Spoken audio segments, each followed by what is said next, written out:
My name is Shanoy, and I'm the convener of this That Remote Life series, which focuses on remote living, varied topics, different speakers addressing different things such as remote life possibilities, remote life opportunities, working remotely with people who are different from you, educating remotely. And tonight in particular, we are going to be speaking with Jamellia Imani Blythe. And many know her as a homeschooling evangelist. I have advocate here, but many know her as an homeschooling evangelist. And she also is the CEO for her own High Flyer Educational Services. And that's a tutoring service where normally she would work along with different students. And of course, with what's happening now, Jamila has had to move that service into the online space as well. So welcome, Jamila, to That Remote Life. Thank you for having me, Shanoy. Hi, Okay. everyone. And before we go further, I will just ask you to just give us a quick introduction. Like, who is Jamila? Tell us a little bit about yourself. Okay, so as Shanoy said, I'm Jamellia Imani Blythe. I homeschool here in Jamaica, and I homeschooled my son for over 10 years. And then, being an educator, I saw where we really had an opportunity to start something in the homeschool space. So, for example, if I needed to go somewhere, I didn't have a company or a business that I could call to have a relief tutor if I needed to do business on the road. So I thought, homeschooling services, those are a dime a dozen. Why not start one in Jamaica? And that's how I started High Flyer. Okay. Thank you so much, Jamila. And we will go a bit more in terms of your homeschooling journey. So, you said it was very novel in Jamaica at the time. And so, how long ago did you start homeschooling actually? Okay, so my son is 12 now, so I started from birth. Um, we placed him in the system for 2 years in the States after me homeschooling him for a decade. That didn't work, so we're back to homeschooling. Okay. And then in terms of your service offerings to others, because you did it with your son at first, and Yes. then you have expanded to teaching others. But before you even get in terms of the service offerings, tell us a bit about your tutoring or your teaching experience even before you went into homeschooling. Okay, well, I like to say that I am a teacher by default. I Mm-hmm. really didn't intend to teach. When I did my first degree, my plan was to do law, but then I had my son and I decided that that was not the best time to go to law school. Always knew that when I had children, I wanted to homeschool. So that was just an opportunity for me to segue into homeschooling. But I also needed to earn. So Okay. necessity is the mother of invention, they say. So sometimes things happen for you to realize your ultimate dream, your ultimate goal. I always wanted to work for myself, but I Mm-hmm. never thought that it would be in the educational space. I really thought that I would have been a lawyer doing my private practice or something like that, but not in the educational space.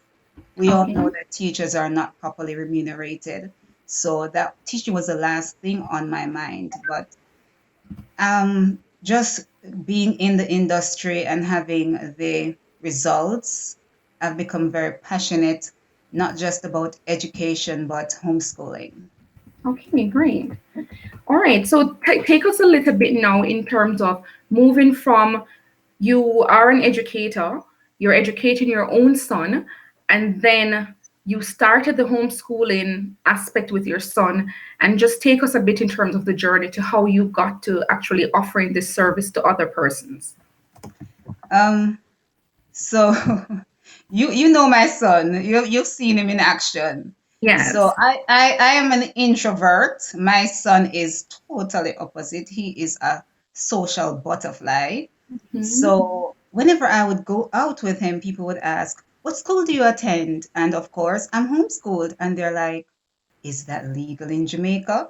So basically, just going out with my son and people seeing, in Jamaica, they have a saying, the proof of the pudding is in the eating. Once people see Mm-hmm. results, they are going to want to buy into that. And that's how I started. I would offer evening classes, Okay. and a parent who was disgruntled with the system, he just called me one evening and said, Miss Blythe, I want to homeschool my child. Well, I said to him, Mm-hmm. I don't really take other people's children. I just homeschool my own son. And he's like, no, she's not going back. She's not going back. She does so much more work when she comes to you in the evenings. And to be honest, the child he would describe in the school system would be a different child that comes to me in the evenings. When she would come in the evenings, she would be very bubbly. She would speak to me. It was just a very fruitful, engaging experience. When she was at school, she was attending a public school. When she was at school, she was shy, she was timid. The Mm-hmm. teachers could get anything out of her. So, based on the relationship that I had with her, I just decided to assist, and that's where it all started. Okay, great. And so from the time that you started, hi, thanks. So I see people saying that they're here. And so from the time you started homeschooling your own son and then eventually having that one client that you started off with, how did you expand your homeschooling services? Was it a case that you actively went out or you started getting referrals? Just talk to us a bit about that. Shanoy, I'm a Christian. I live my life as best as possible. You don't always get it correct, but Mm-hmm. the Lord leads you where He wants you. And wherever the Lord gives you a vision, He will give you the provision. So I've never run a TV ad. I've never done radio ad. I built my business strictly on word of mouth. And we all know in communications, that's the best, right? When it comes to marketing, that's the best, word of mouth. So it means that we must have been doing something right for people to voluntarily tell people and recruit people for High Flyer. So basically, that's how I built my business. Homeschooling is a very small niche, Mm-hmm. even though it is growing not just in Jamaica, but it is growing in the Caribbean. And when it comes to US, it's the fastest schooling option for people of color. Okay. There are many reasons for that. Okay, great. All right. And so, as Jamila mentioned, I would have seen Jamila in varied capacities. I remember seeing her on several television programs in Yes. several capacities, of course, where you have people who are skeptics, you have people who are supporters. And I've also known that she has advanced her institute by being a member of the Young Leaders of the Americas initiative as well.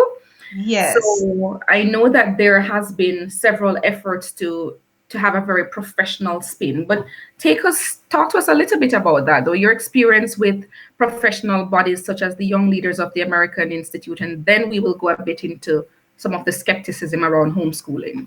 So YLI, which is the Young Leaders of the America Initiative, it is a professional fellowship for young entrepreneurs below the age of 35 in the Caribbean and Latin America. Mm-hmm. So I applied. It's very competitive, but I knew that when I applied, that was my one and only shot, because the November of that year, I would have been 35. So I'm like, Lord, it is no or never. So I just stepped out on faith, did my application, and I was called, and the rest is history, they say.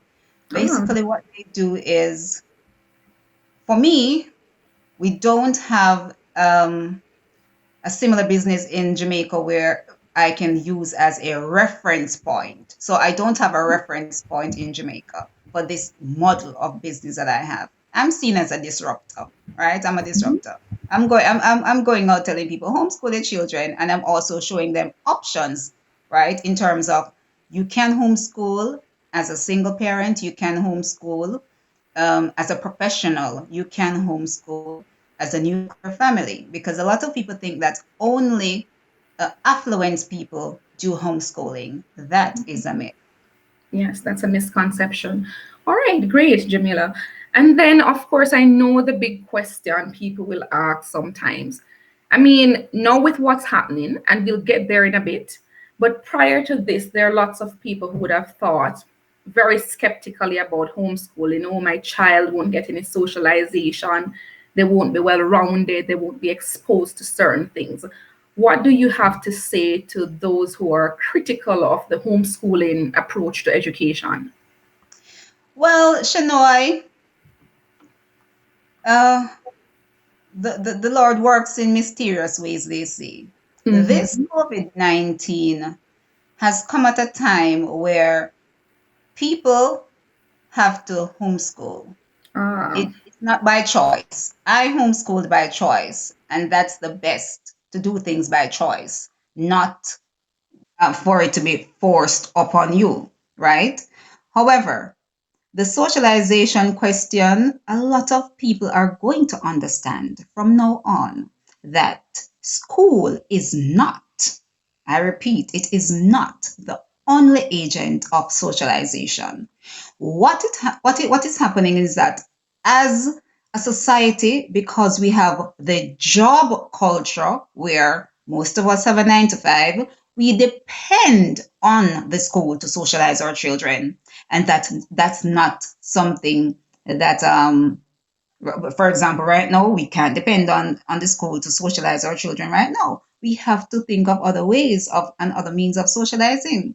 So for homeschoolers, we do a lot of things. We do a lot of experiential learning. So we do a lot of homeschool trips, right? They do a lot of extracurricular activities. The statistic shows that homeschoolers do more extracurricular activities than the average child who goes to school. So this myth about children not being socialized, that's not true. It depends. If homeschooling is done in the proper way, then socialization will not be an issue. And that is why I became an advocate, because I'm a rural entrepreneur. I have one child. And for me, I had to start creating a network and a community of other homeschoolers across the island in order to form pockets of just different areas to socialize, different opportunities to socialize. And we are now a we're not fully incorporated as yet, but we have a functioning homeschool community. We are very large. Well, not in terms of what people think, we are larger than what people think. We are multiplying day by day. And I know that after COVID, a lot of people are going to look at homeschooling as an option because they see that it is a viable option. There are lots of things that as a family you save on. For mm-hmm. example, school uniform. That money can be put somewhere else. Lunches, at least you know when you are homeschooling your child, you know where they're getting their meals from, you know what they're being fed. There are so many pros to homeschooling, and we are growing. Okay, thank you so much. So, as you mentioned as well, I am in fact familiar with the homeschooling community, and I've been impressed watching the growth because I've seen where there have been efforts, for example, to have even a sports day, and Yes. so the children are more involved in that respect. And so the next thing I wanted to get to is to take us up to date now. So COVID-19 happened. None of us could have seen this happening. I say to people, if in January somebody had said to me that we would have all been forced inside and online, I would have probably not believed it. But it's happening now.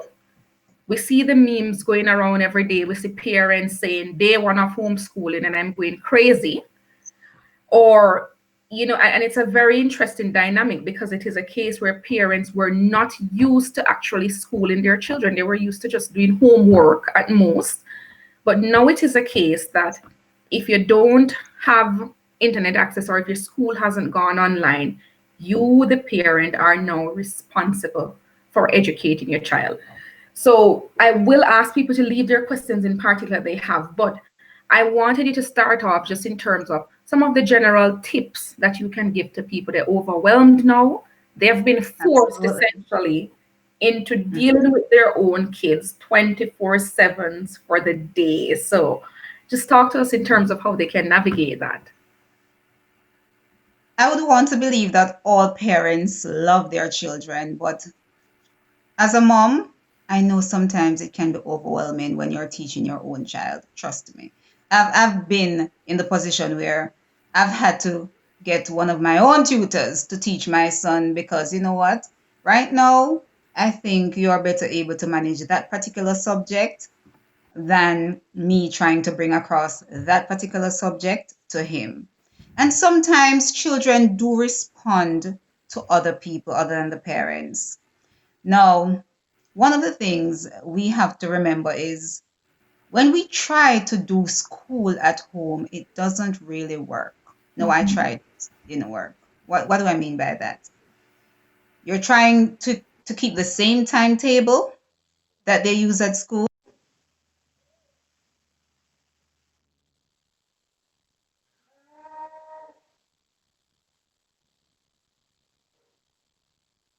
Jamelia, hello, hello. Not sure what's happening. Shanoy? I can hear you? Can you hear me?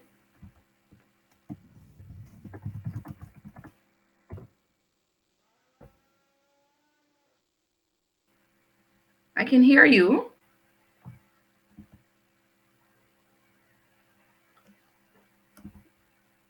All right, let me just refresh, guys, if you're still hearing us. I think she's connecting again.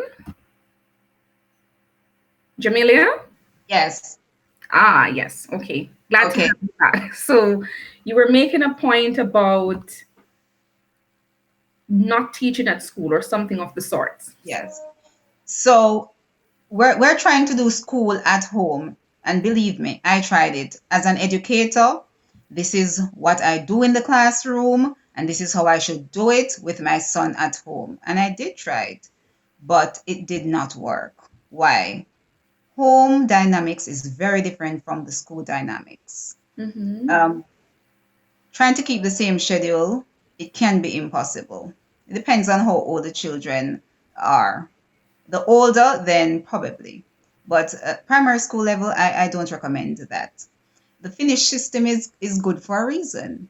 They do 3 to 4 hours of schooling, and that's enough, right? Okay. So what I did with my son initially is stop trying to do school at home, and I worked with his abilities.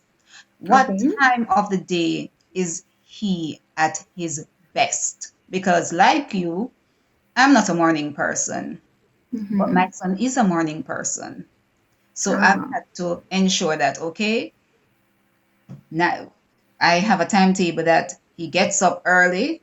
Well, he normally gets up early. Have your breakfast a certain time, and then we just jump into schooling a certain time. No, Mm-hmm. that schedule works. Because of his age, 30 minutes, 45 minutes, we have a break, then you do something else. I don't, well, at the time, I didn't choose the subjects. But when I was trying to do school at home, it was so rigid, you get a lot of resistance. When you Ah. allow the children to lead in terms of their learning, it's more learner centered, you get way more out of them. Now, I can tell you, when I started allowing my son to lead, and I really had to shed that archaic way of doing things because that's what I'm used to. Remember, I'm coming from the school system where you do this at a certain time, and I am the teacher and I set the timetable. The children don't set the timetable. So when I allowed him to have that flexibility where in the morning we would say, okay, we're doing 4 subjects. Seth, which subject would you like to do first? Mom, Ah. usually it's math because that's his strength. He loves math and science.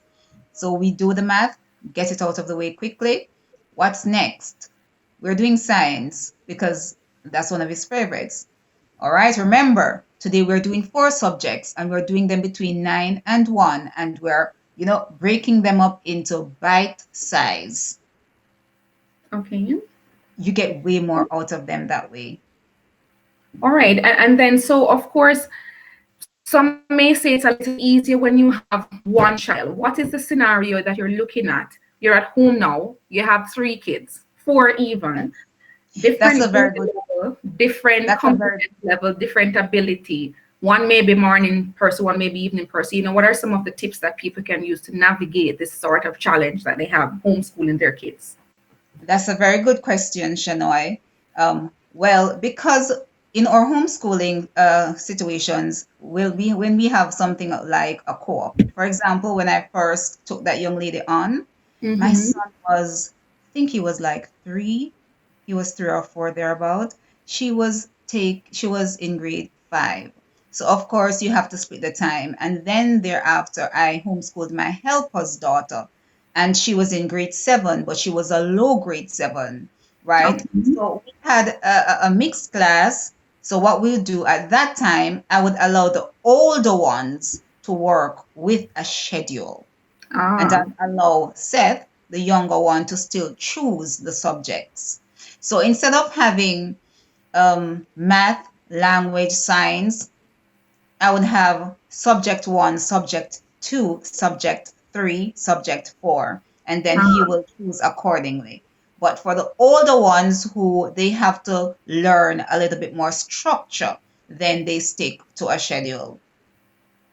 And because okay. it's a mixed class, it's easier to manage that way. So if you're doing math, everybody's doing math at the same time at different levels. If you're doing language, everybody's doing language at the same time, but at different levels. Okay, sounds great. All right, and so talk to us a bit about, of course, I mean, especially now, everyone is inside. It's not a case that you can say, all right, you're going to take the kids out. Fine, you're homeschooling. And under normal circumstances, you would have had the flexibility to say, all right, you're going to homeschool by the beach today. You're going to Yeah. homeschool and take your child to the bank to learn about money. You're going to take them to the supermarket to learn about daily essentials and that sort of stuff. Now with COVID-19, there is the demand for creativity in homeschooling, but there are also challenges in that. So, as best as possible, could you just tell us some of the ways in which parents can probably be, creative in terms of how they're homeschooling their children now, just to ensure that they don't stay in all day and drive themselves crazy? So for me, I am a DIYer. I love to do hands-on things. I love creative things. In everything that you do, well, for me personally, I get bored very easily. So I bring that when I'm teaching. And in terms of the high flyer tutors, that's one thing that I ensure that they do, because I tend to use myself as the barometer. If you're teaching a lesson and you don't have some creative hands-on element in that, you're going to lose me. So Mm-hmm. always try to put something creative. Pinterest, go to Pinterest, find something to incorporate. For example, I was doing an online comprehension with a student, and I think we were reading about color affecting mood. Mm-hmm. And he was learning about the different colors, and primary colors, intermediate colors, and everything. And thereafter, when we read the comprehension and he answered, this was grade 2, he answered the questions. I Okay. didn't, I didn't give him as homework a worksheet. I said, listen, for your homework, you are going to give me 4 creative pieces. You're going to draw and you're going to color something with 1 using primary colors. 2, Okay. we just learned about these things in the language arts class we just had, based on the comprehension. But you have to make it fun. And Mm-hmm. when he came offline, his mother WhatsApped me and she said to me, he said he loves his Skype teacher, Ah, because that's not something that people normally do. Now, in terms of 21st century skills, we are getting more aware of incorporating STEAM into our lessons, whether we're going to put a mathematical element, an art element, a technology element, or we're going to use a science element, right? Okay. Or an engineering element. Um, so it doesn't matter what subject area you're doing, go on Pinterest. Try and find a creative activity to incorporate into your lessons so your children don't feel bored. Mhm. Sounds great. Sounds great. And to tell you, I mean, lots of the parents or who came on even before, and the questions I was getting even before we went on, they were talking about things such as, that they're just not very good at this, and some of the work they feel their kids get, because I think some schools are sending the work by email even if they're not live, but there are parents who feel overwhelmed, like this is like university sort of work, man. And so I know with high flyer tutoring services, you specialize in having tutors to work along with parents. So talk to us a little bit about your service offerings and how it is that you can complement or supplement parents in the work and the challenges they have in terms of schooling their kids at home at this particular point in time. Okay, so at High Flyer, we cater not just to homeschoolers, but persons who have children in the regular system, but they need supplementary help, right? Mhm. So we have homework coaching right now. Everything is online, everything is virtual. So you can hire a teacher for an hour well, a session is an hour, and we don't go less than an hour. You can reach out to us all our social media platforms at highflyer876. You're able to pay via bank deposits. That's for persons in Jamaica. We also cater to persons in the diaspora because we do have supplementary subjects. And for persons in the diaspora, they normally pay to a US account. They can always reach out to me. Some of the supplementary subjects that we offer are entrepreneurship, because I'm big on that. As a Black woman, as a mom, you need to own things, right? As a woman, you need to own. And also as a Black person, you need to own. Ownership is where it is. So we Mhm. focus a lot on entrepreneurship in the homeschool community. A lot of homeschool moms and pops are entrepreneurs. It gives Yes. you the flexibility to homeschool when you start something for yourself. Okay. So we do offer financial literacy online. We offer entrepreneurship, as I said, and we also offer communication skills. And all of these are virtual subjects that not only homeschoolers can do, but anybody.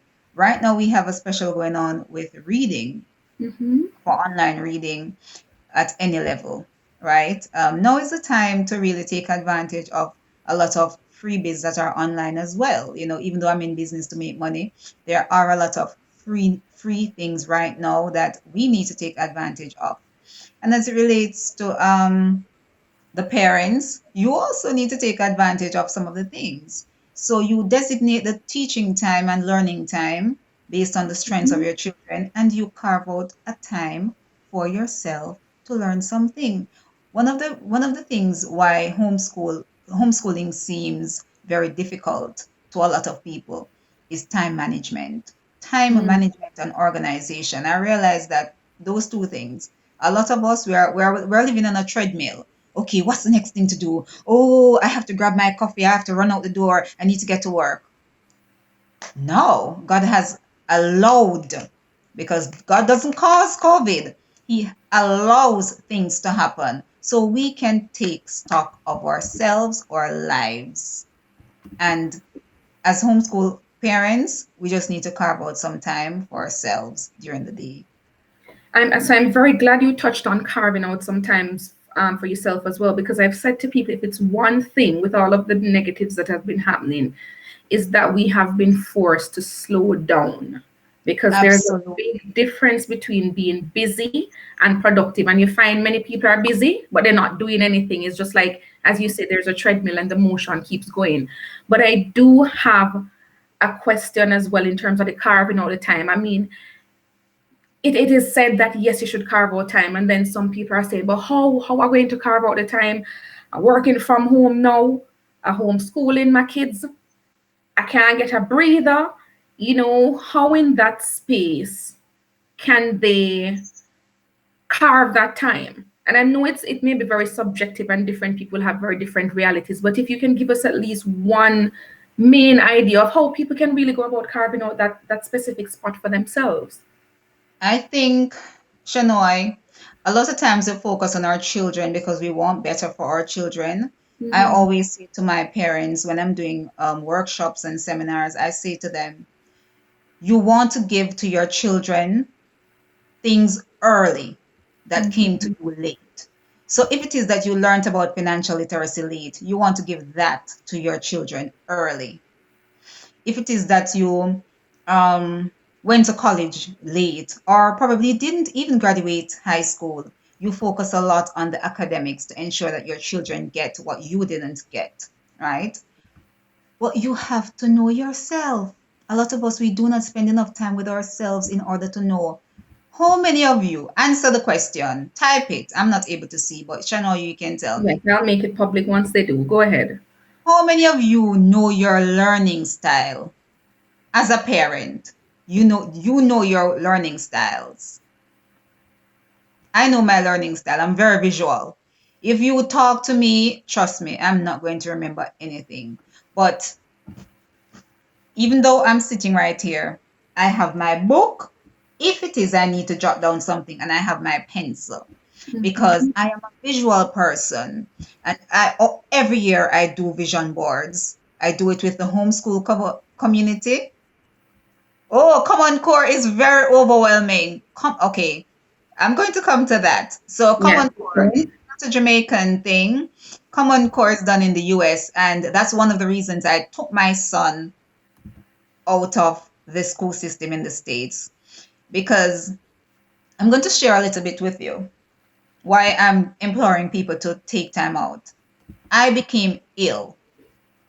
I got something called Bell's palsy. Do you know why? Because I was homeschooling my son. I was trying to grow a business that is a disruptor. So you know that you have to be not really convincing people, but it's not the regular kind of schooling. So I have to ensure that I am on it. And 3.5 years ago, I took up an offer to do a government contract at a tertiary institution. When I took that job, you know what my son said to me? He said, Mom, you're signing up for slavery. Trust me, the picnic in Jamaica was a picnic for children. He was right. I had those three, plus I have family obligations. So I have those four things going on. And don't even forget the advocacy work I was doing in the homeschooling. I started the Homeschool Sports Day. I'm helping to mobilize people, not just in Jamaica, but in the diaspora. And my body just shut down. So in 2017, and that's one of the reasons, we had to shift. And now my son is being homeschooled in the States by daddy primarily, but we also use a virtual homeschool program there. So we've been doing virtual homeschooling for a couple months now before this COVID thing hit. You have to make time for yourself. As it relates to the Common Core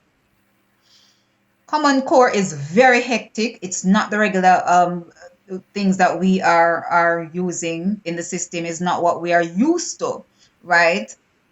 When it hits a new era, they come up with new things, new way of doing things, but it Mm-hmm. can be very overwhelming. And Common Core is one such thing. It is overwhelming. If you're homeschooling as a parent and you're using Common Core, it's like you yourself, you're going to school. It's very overwhelming. So Mm-hmm. for me, I've had to make the decision to say, okay, then, what is it that I want for my son? What does his future look like? And you work from that because there are ways around the system, but you depending on which state you are in, you do get assistance in terms of the homeschooling. You do get resources. In Jamaica, we don't get those things. Um, Once or twice, the ministry gave us a few charts, but Okay. it's not very much supported here in Jamaica. It's more supported in the States. Mm-hmm. So yes, I'm just don't I see you're looking at the screen. These are all the people responding with the Yes, different I'm seeing it now. learning styles that Thanks. they have. some people are saying yes, they do. They're very visual. They interact with Uh-huh. things. They have audio and that sort of stuff.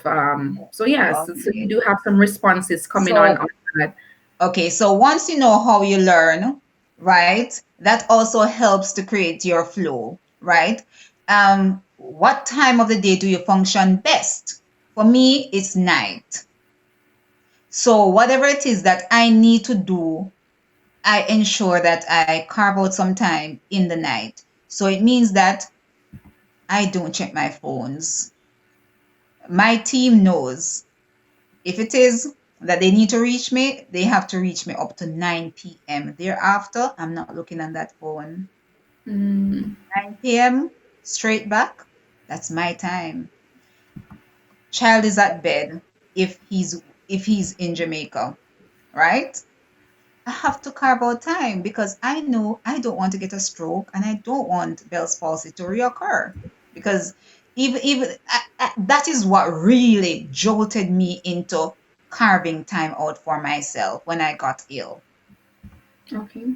So I'm saying to all parents, you have to make the time for yourself. Put the children to bed early. I remember one homeschool parent, I see her online, Janelle. She said her child goes to bed at 6 p.m. And everybody's like, she said, yes, 6 p.m. That child goes to bed. But of course, that child is an early riser. Ah, You understand? So you have to carve out the time depending on the needs of your family. Now, 6 p.m. couldn't work for me, but if it works for you, then do what works for you. But mommy needs time. When you have your husband, you have to give your husband the time or your significant other. You need time for yourself. As a woman, we're drawn in so many directions. that's true. We're That drawn in is so many true. directions as a woman that we tend to forget ourselves. And as a Black woman, we carry a lot of burden. We carry the burden not just of family, but we also carry the weight of the community. Mhm. So we Okay. have to take time out for ourselves. That's very great, and I like that you said, you have to take the time out now to preserve your health, because when you're not healthy, you're forced to take the time out. And I would Absolutely. just like to add that sometimes you just have to get very creative in carving out the time. I remember over the Christmas holidays as well, I was with my sister and her kids and all of the different family members, and they were just on top of my nerves. And I said to them, we're going to play a game to see who can stay silent the longest. And you would never believe how from the smallest to the eldest child there, they were intrigued about the concept of just not making any noise, or seeing who could really not make noise for the longest. So it was a Mhm. very creative way to get peace of mind. I saw a meme recently with a father lying down and said he gave his kids a challenge to draw him sleeping, and he actually slept.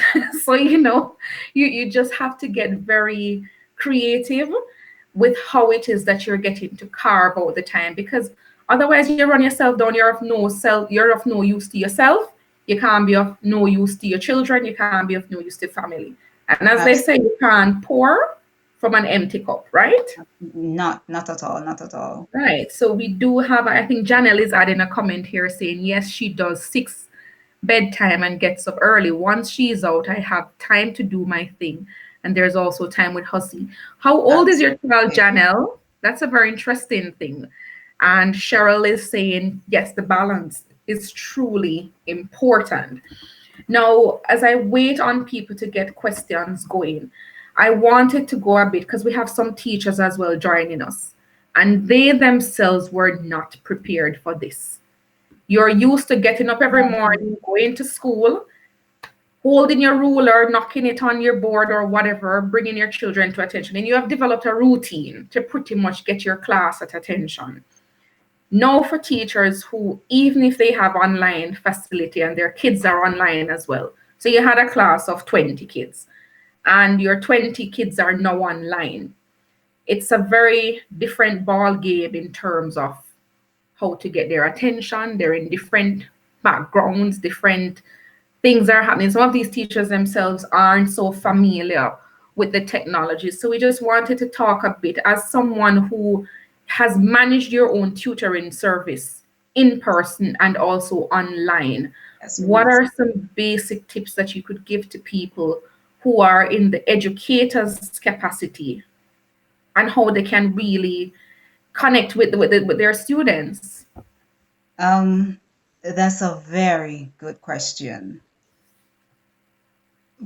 Because of how our school system is in Jamaica, we tend to shy away from the virtual space. A lot of us who travel and who have experienced other school systems, we tend to be a little bit more comfortable with the virtual space. Now, I've had to run my business remotely because our tutors we're spread across the island.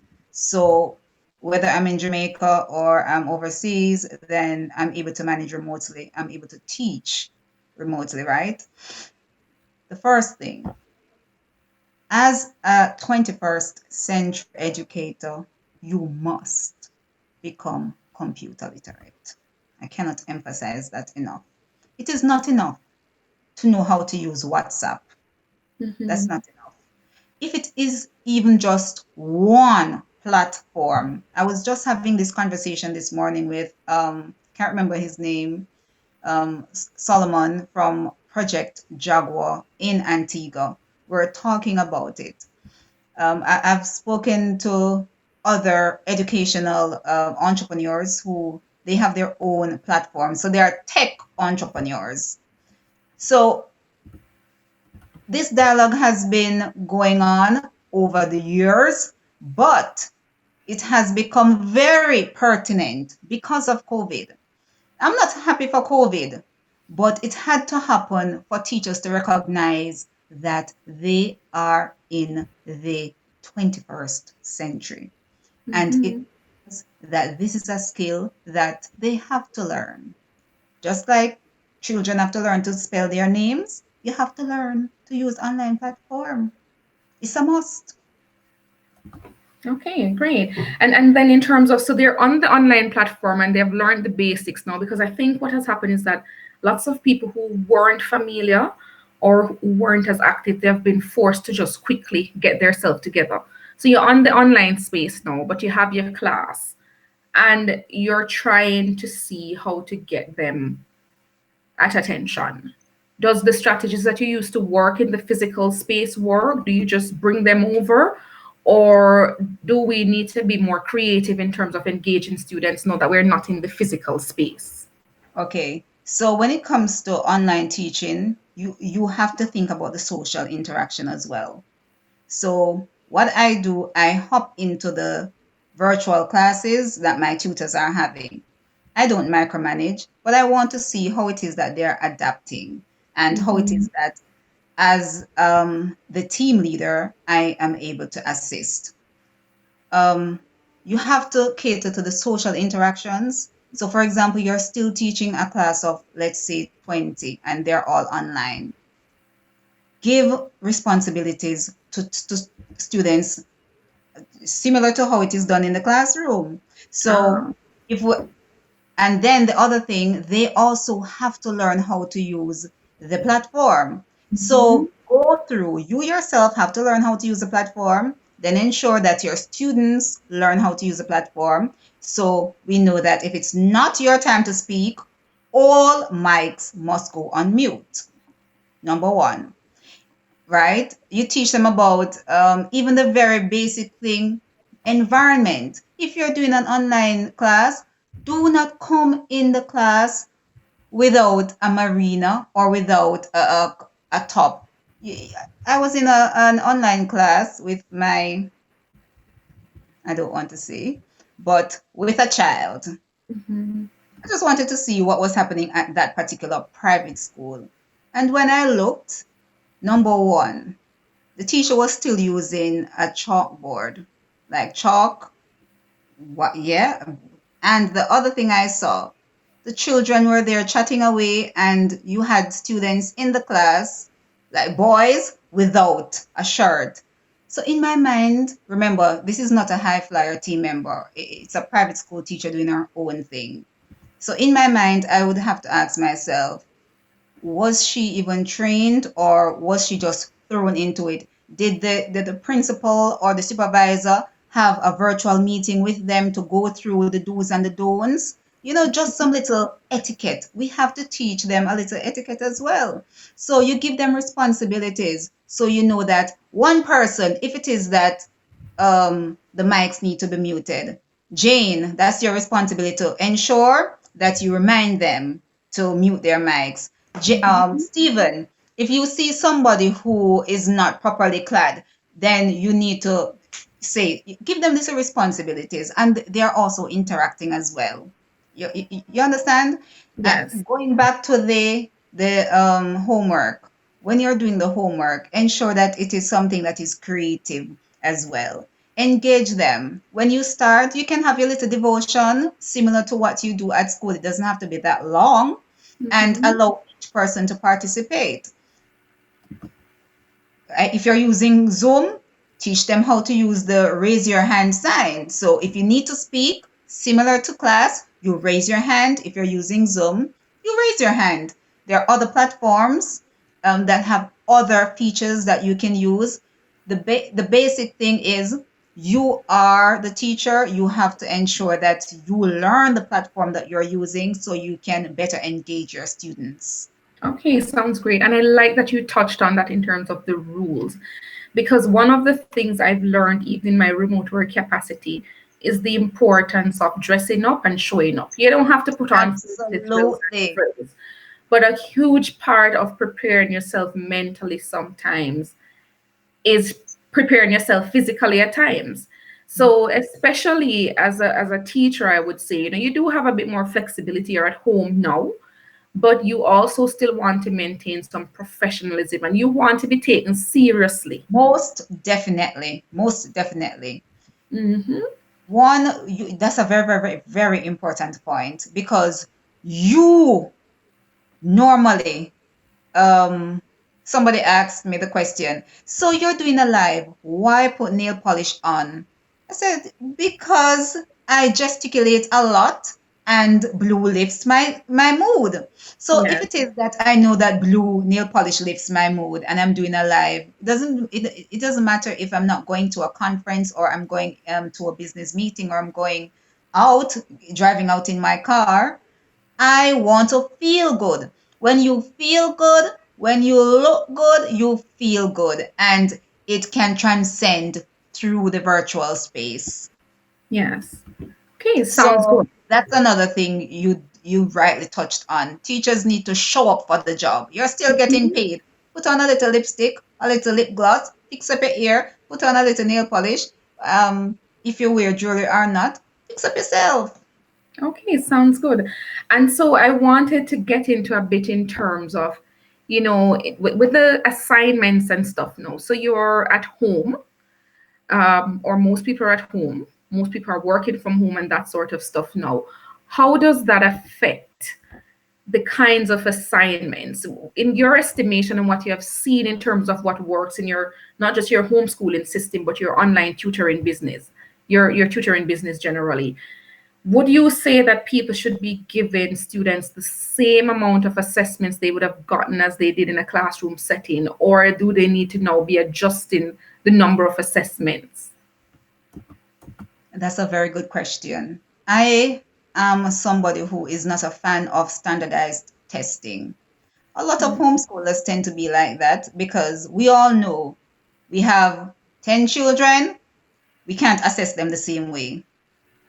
You cannot assess a fish on the ability to climb a tree, right? Mm-hmm. So, this COVID 19 has allowed us to realize that we have to diversify how we assess students.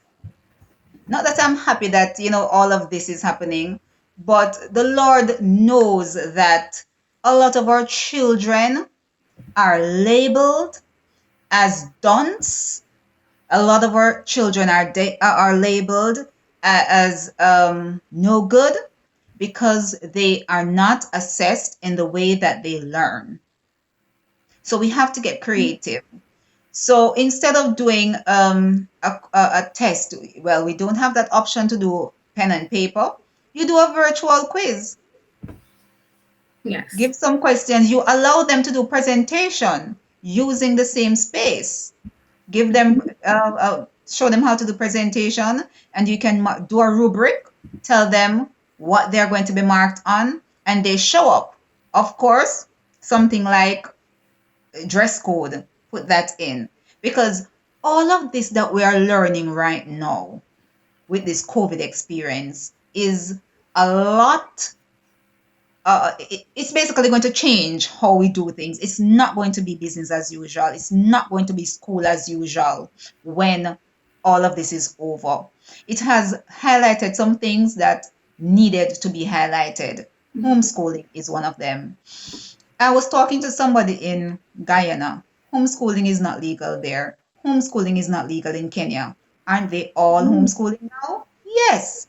So it means that even when you look at the legislative arm of things, we need to be more flexible. Indeed. And I like that you say that, Jamila. I see someone saying here that, it's a learning experience for the tutors. It's definitely a case where schools need to move on and embrace technology, etc. Janelle saying no two child are the same. That's why we homeschool can't fit them in the same box, etc. So those Absolutely. are all very interesting comments. But a part of it, as I believe, or what we will see from this, as you have rightly mentioned, is that there will be a greater role for persons such as yourself and I, who have been working online for a number of years and are a bit ahead of the curve. Because, as you rightly said, Absolutely. there are several things that people may take for granted, as simple as looking professional in presenting to your class. I think someone gave a tip earlier to say, engage your children, try to get your students to use the platforms as well, Yes. because that helps Yes. with the curricula. I see here someone else is saying that some of the assessments are what are failing the children. Unfortunately, children go on and embrace the self-fulfilling prophecy of no good and don'ts. That's so Someone true. else, So true. totally agree with the labeling. Labeling can hinder a child that simply learns differently. And that And is why for me, Shanoy, I knew, even if it is that I didn't have that mindset before having my son, mhm, just having him and seeing that he's a gifted child, I know that I would have problems if I even sent him to the best private school because they all have their shortcomings. so okay. All right. And so you've given us quite a number of tips in terms of, for the parent, you feel like you have been thrown in this and you have shared some of the tips in terms of how they can be creative, how it is that parents need to carve out times for themselves. And you've also given some tips in terms of what teachers and other online facilitators, need to be looking out for, how they need to be mobilizing. I know some of my persons who are watching as well, they themselves they have been offering extracurricular sort of services. So somebody says, well, I used to be a music teacher in a normal space. Someone else says, I used to offer math services. I help people with their SBAs and that sort of stuff. Talk to us a bit about whether it is what we're seeing now. Can these people move their services online? That's a very good question. Now, because I'm in the entrepreneur space, um, every day when I pray, I don't just pray for my business, but my fellow entrepreneurs who are full time entrepreneurs. You don't get a salary anywhere else, you are your income. A lot of them, unlike me, they can't move their services online, right? Mhm. Because they depend on people, they depend on interaction, right? Now, once you are in education, education is booming right now. I remember your speaker yesterday, Andrew. He alluded to that when he spoke about as long as you're in the education field right now, it's Mhm. your time to shine. If it Yes. is that you used to do math tutoring, learn a platform. What's the best platform to use to teach math, right? Community is important. A lot of our teachers are not thriving now online in terms of transitioning because they have no community. Yes. Every other week, I have a meeting with my team members. If there's an emergency, we have an emergency meeting because I need to hold it together. Yeah. There has to be a nucleus there holding it. You have to hold it together. So no, it's not the time for principals to be busying with administrative stuff. Ensure that they have team meetings to boost morale. Mhm. Okay, great. And I see Christine saying here, we need to help those who are less fortunate as well. And it's tying into lots of what you're saying about the community spirit and helping those Important. who are, and so I just wanted to add a little bit to that as well, because in terms of people who are there feeling a little despondent, like my services can't be done online. So somebody may have been doing a PE teacher, for example, Mhm. or something that's more practical and hands-on like music. But I would encourage people who are in those situations to do a bit of research. You would be amazed at the possibilities. Absolutely. You can, in fact, teach your music lessons Online. remotely. You can Yes. schedule with your student on Skype or Zoom or WhatsApp video or Hangouts, whatever platform works for you, and you're taking them through the paces once it is that the child has their own computer. I would dare say as well that, not computer, I meant piano. But even within online spaces, you do have some online portals that you can actually play your tunes if you don't have a physical one there. I've seen a friend of mine in the UK. She did a dancing series, and once things were moved online, she just continued offering her dancing series. She needed to find a way for people to pay her.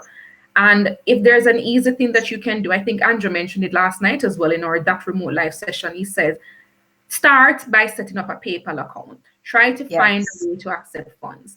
If Yes. you are localized, you can usually have people pay to your bank account. And once you have confirmation of the payment, you can set up the meeting. Of course, the more and more clients you get, or the more and more you expand, you will need to find better ways of doing that. But even in starting small, you would be amazed. Your music lessons business that you thought you can't do anything about it now, you can, in fact, find opportunities to move those online. And I also want to piggyback on what you had said in terms of them moving what it is that they're doing online.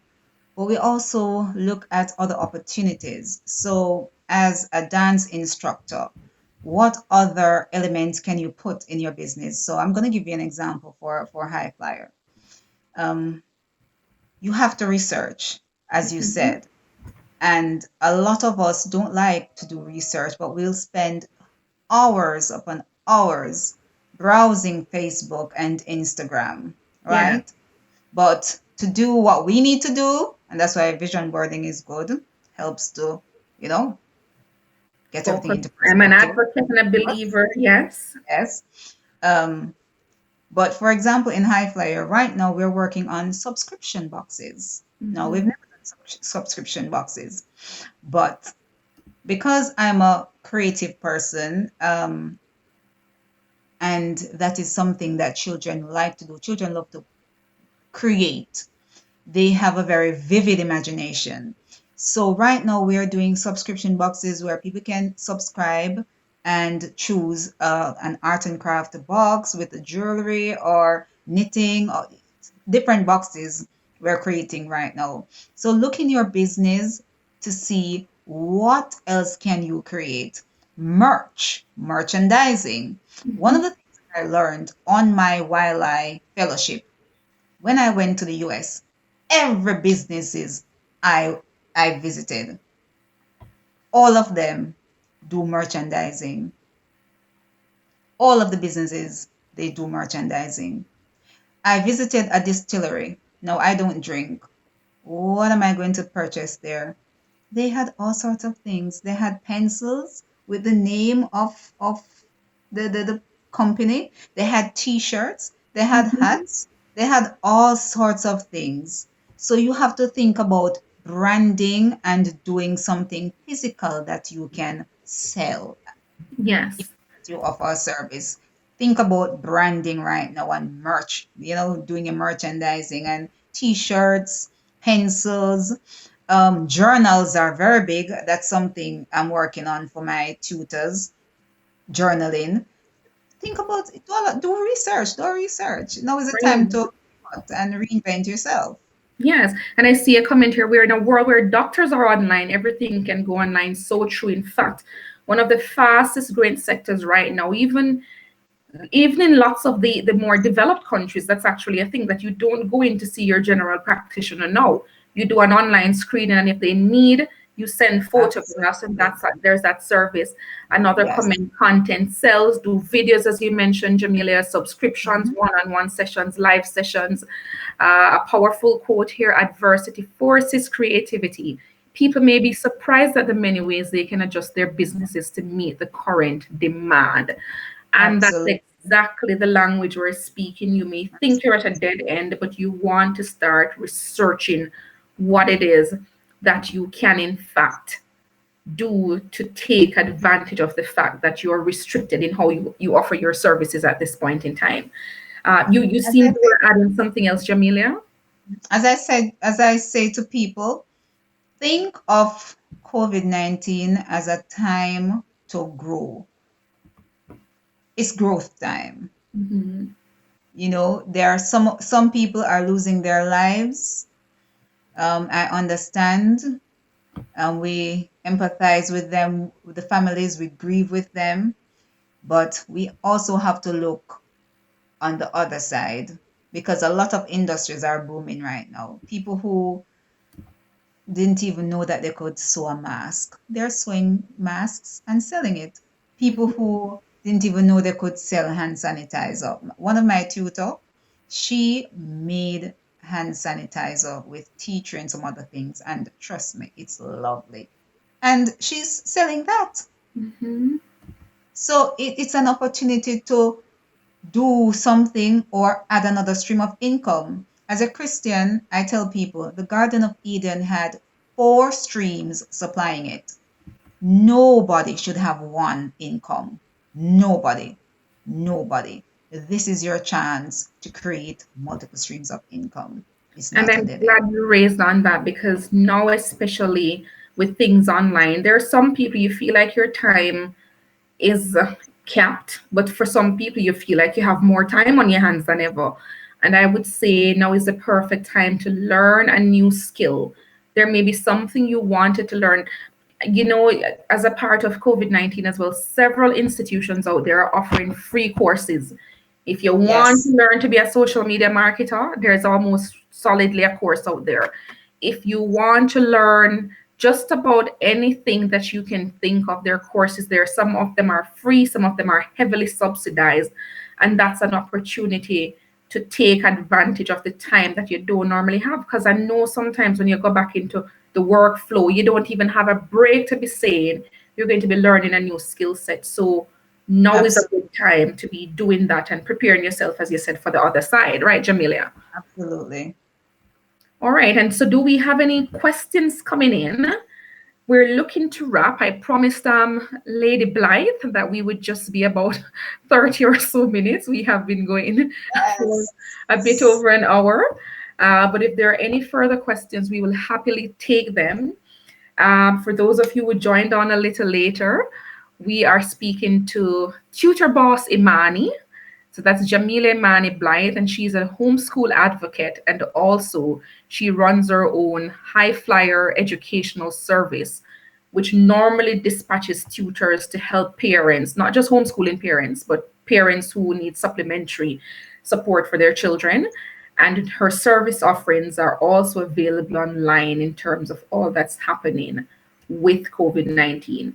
I am not Absolutely. seeing questions coming in right now, Jamila. So I'm in an effort to wrap, I'm going to just ask you if there's any last things that you'd probably want to say to anyone who has been watching this, whether it is about homeschooling, about tutoring services, and generally how it is that they can maximize that remote life, because that's what we're talking about. We're forced inside, we're forced online, and we're also forced to take advantage of the opportunities that comes with this remote life. Can I tell you, you are going to have a lot of people wanting remote lifestyle after this because they get a little taste of what it is. Mhm. I don't have to, because I live in a rural area, I guess I was forced to create that remote lifestyle in terms of, no pun intended, right?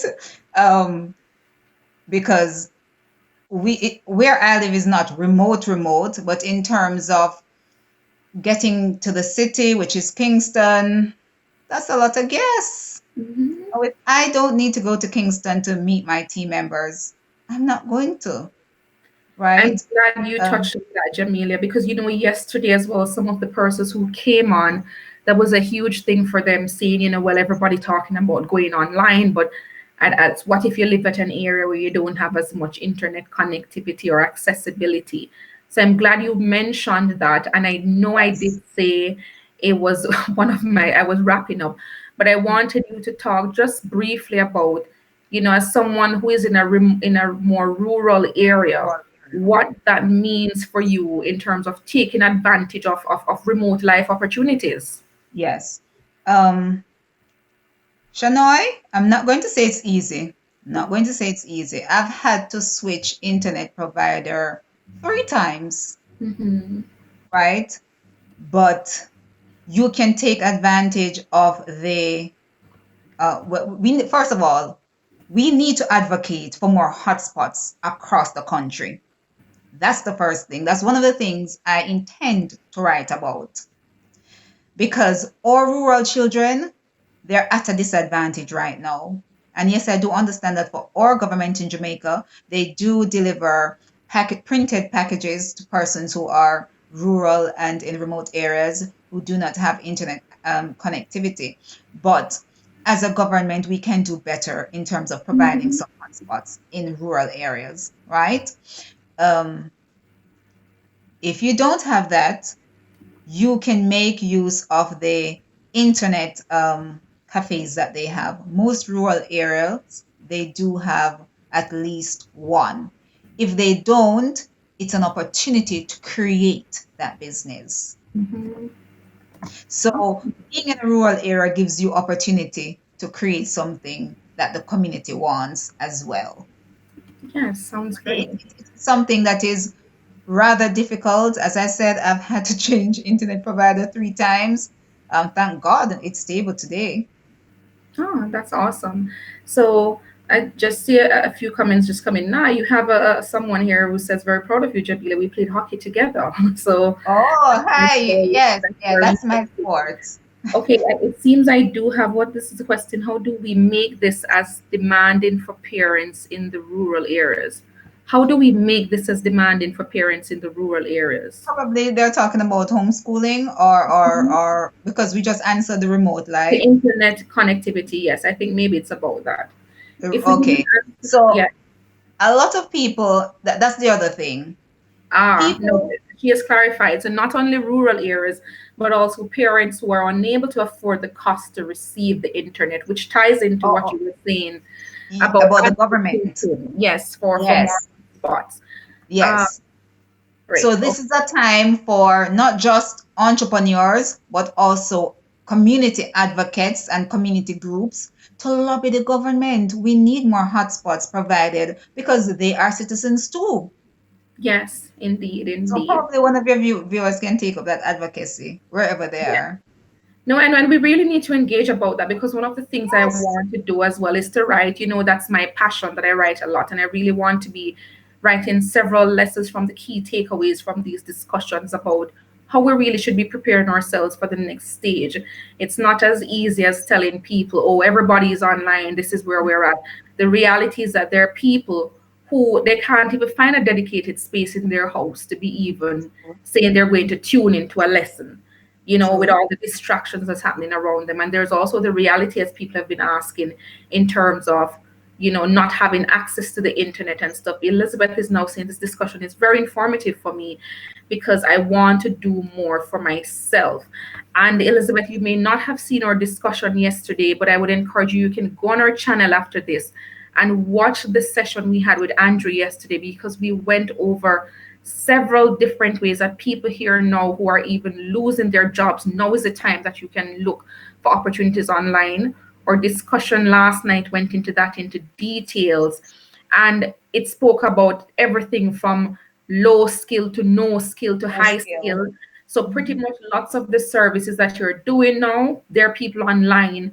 I Who are mentioned Mhm. yesterday, yes, and I will summarize again today, that if you think of Fiverr, Outsourcely, Upwork, just as examples, there are people on there who want people to do admin work for them, to make phone calls, to type up documents, to organize an email list. So whatever skill sets you have and you think it is that you can't get any job opportunities, now is the time to just spend a little time and research. Now put a 1 hour, 2 hour aside and start to do some research. Someone is saying yes, the Wi-Fi struggles are real. Community centers as well should be filling that gap. Very true. Could be But a for home. example, my community, we don't have a community center in my community where I Ah, live in rural Jamaica. yes, okay, great conversation. Guys, we should take lessons from this experience. So, just some comments coming in, and diversification is key.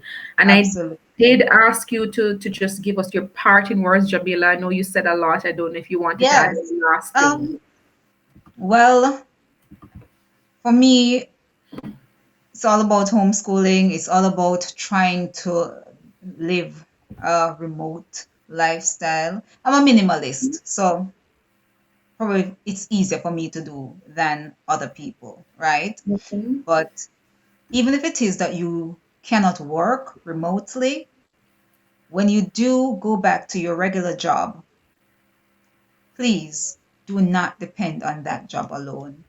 Yes. You are a child of God. You have skills. You can bake, you can cook, you can sew, you can create.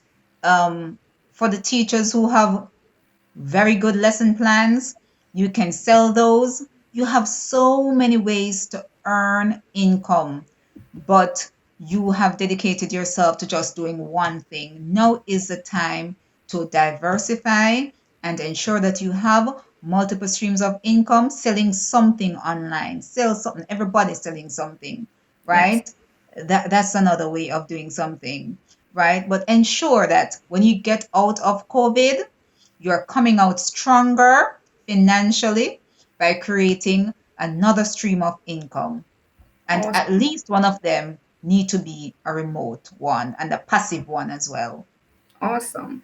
All right. So thank you so much, Jamila. And then to persons who have tuned in again, people would have normally called this their side hustle.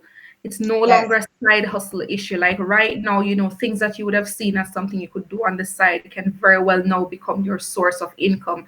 I can't mention enough. We spoke to Andrew. Andrew had a job, then he had some challenges, and then he lost lots of things, and he went online, and now Andrew literally lives and works from his laptop.